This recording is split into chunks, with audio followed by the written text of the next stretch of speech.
ایک بندہ خدا جنگل بیابان میں سفر کر رہے تھے۔ انہوں نے تھوڑی دوری پر ایک ضعیف العمر، بے سر و سامان، سر و پا برہنہ، خستہ حال ایک مسافر کو بھی جاتے ہوئے دیکھا۔ اس کے جسم پر صرف دو کپڑے تھے، ایک کو تہبند بنا کر پہن رکھا تھا، دوسرے کو چادر کی طرح اوڑھ لیا تھا۔ نہ اس کے پاس کوئی توشہ تھا، نہ پانی کا کوئی برتن۔ بندہ خدا نے سوچا کیا خوب ہوتا کہ یہ شخص اپنے ہمراہ پانی رکھنے کا کوئی برتن، لوٹا وغیرہ لے کر نکلتا تاکہ بآسانی وضو وغیرہ کر سکتا۔ پھر کچھ سوچ کر خود ہی اس کے ساتھ ساتھ چلنے لگا۔ موسم بہت گرم تھا۔ کچھ دور چل کر اس نے ضعیف العمر شخص سے کہا، گرمی شدید ہے اور تیز دھوپ میں تم ننگے سر ہو، کپڑا جو کاندھے پر ہے اسے اپنے سر پر رکھ لو تو کیا حرج ہے۔ اس نے سنی انسنی کر دی اور چلتا رہا۔ کچھ راستہ اور طے ہوا۔ اب تپش کی وجہ سے زمین گرم ہو گئی۔ اس بندے خدا نے پھر کہا، پاؤں گرمی سے جل رہے ہیں، یہ میرے جوتے ہیں، کچھ دیر تم پہن کر چلو، کچھ دیر میں پہن کے چلتا ہوں، پاؤں کو تھوڑا آرام مل جائے گا۔ ضعیف العمر نے اسے گھور کر دیکھا اور کہا، تم فضول باتیں بہت کرتے ہو، کیا تم نے یہ حدیث نہیں سنی کہ انسان کی خوبی اسلام میں سے فضول بات کو چھوڑ دینا بھی ہے؟ بندے خدا نے کہا، میں نے یہ حدیث پاک سنی ہے۔ اس کے بعد پھر وہ دونوں خاموش ہو گئے اور سفر جاری رہا۔ دونوں سمندر کے کنارے آ گئے اور چلتے رہے۔ پھر اس ضعیف العمر نے کہا، کیا تمہیں پیاس لگی ہے؟ بندے خدا نے کہا، ہاں پیاس تو لگی ہے، مگر اس جگہ تم میری پیاس کے لیے کیا کر سکتے ہو؟ مرد ضعیف نے اس کے ہاتھ سے پانی کا برتن لیا اور سمندر کے کھارے پانی میں گھس کر اسے بھر لیا اور کہا، پیو۔ اس نے جب پانی پیا تو وہ دریائے نیل سے زیادہ صاف اور شیریں تھا۔ وہ بندے خدا کہتے ہیں کہ میں نے ان بزرگ کی مصاحبت چاہی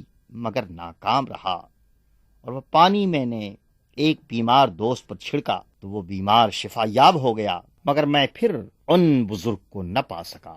رضی اللہ عنہ ونفعنا اللہ بہ۔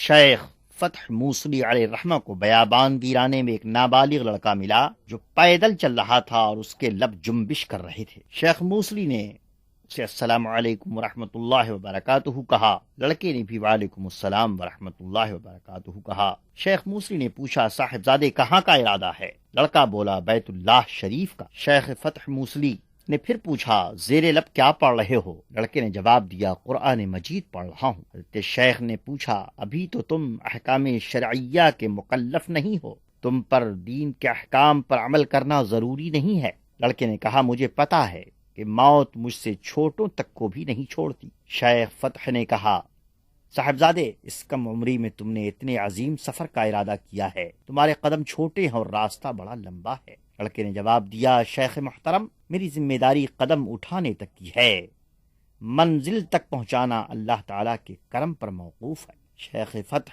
نے پھر پوچھا، زاد سفر اور سواری بھی تو تمہارے پاس نہیں ہے؟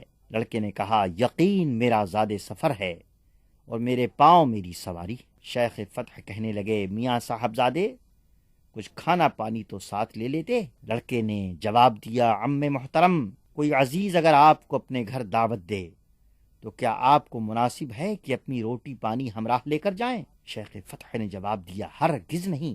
لڑکا بولا، میرے مالک و مولا نے بندوں کو اپنے گھر بلایا، اپنے بیت اللہ کی زیارت کا موقع عنایت کیا، بندوں کے ذوف یقین نے انہیں زاد سفر لینے پر تیار کیا، مگر میں اسے پسند نہیں کرتا، ادب پیش نظر رکھتا ہوں۔ آپ کیا سمجھتے ہیں کہ وہ مجھے ضائع کر دے گا؟ حضرت شیخ فتح موصلی نے کہا، ہرگز نہیں۔ یہ باتیں کرنے کے بعد لڑکا وہاں سے غائب ہو گیا۔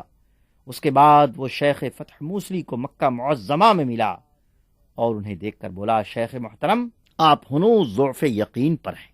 اللہ اکبر۔ لگا عزم و یقین کی بدر مہمیز، لگا عزم و یقین کی بدر مہمیز، منور اپنا بخت شوم کر دے، یقین سے پانی میں لگ جاتی ہے آگ، یقین سے پانی میں لگ جاتی ہے آگ، یقین فولاد کو بھی موم کر دے۔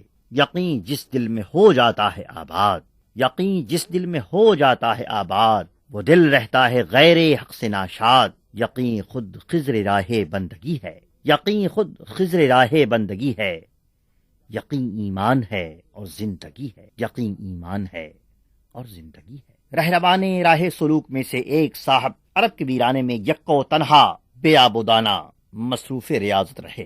اسی دوران ان کے دل میں گرم سبزی اور روٹی کھانے کی خواہش پیدا ہوئی، مگر پھر سوچنے لگے، جس سبزی کی مجھے خواہش ہے وہ تو عراق میں پیدا ہوتی ہے، اور عراق یہاں سے لمبی مسافت پر ہے۔ اسی خیال میں تھے کہ کسی دیہاتی نے آواز لگائی، گرم باقلہ اور روٹی، گرم باقلہ اور روٹی۔ آگے بڑھ کر پوچھا، تمہارے پاس گرم باقلہ اور روٹی ہے؟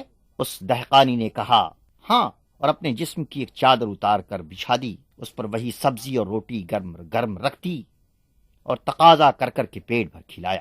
3 بار کہہ کے کھلایا، چوتھی بار اس نے مزید کھانے کا تقاضا کیا تو ان بزرگ نے پوچھا، اس ذات کی قسم جس نے آپ کو میرے لیے اس بیابان میں بھیجا، بتائیے آپ کون ہیں؟ اعرابی نے کہا، میں خضر ہوں۔ یہ کہا اور غائب ہو گئے۔ سلام اللہ و رضوانہ علیہ۔ مکہ معظمہ میں ایک جنازے کی تدفین کے بعد ایک شخص تلقین کرنے لگا۔ اس وقت شیخ نجم الدین اصفہانی جو وہاں موجود تھے مسکرانے لگے۔ لوگوں نے ان کے تبسم کی وجہ پوچھی تو فرمایا، تلقین کرنے والا بیٹھا تو صاحب قبر نے کہا، کیا تم لوگوں کو تعجب نہیں کہ ایک مردہ زندے کو تلقین کر رہا ہے؟ رضی اللہ عنہ ونفعنا بہ۔ مرکز عارفاں مورد کاملاں مدینہ منورہ میں خاص مرقد نبوی صلی اللہ علیہ وسلم کے پاس سر شام ایک سالک نے کسی عجمی زائر کو دیکھا جو سرکار سے رخصتی لے رہا تھا۔ بزرگ نے اس شخص میں روحانی کمال کے آثار دیکھ کر اس کے پیچھے چلنا شروع کیا۔ مسجد ذوالحلیفہ میں جا کر درود شریف پڑھا اور تلبیہ کہا۔ بزرگ نے بھی ویسا ہی کیا اور ان کے پیچھے پیچھے چلنا شروع کیا۔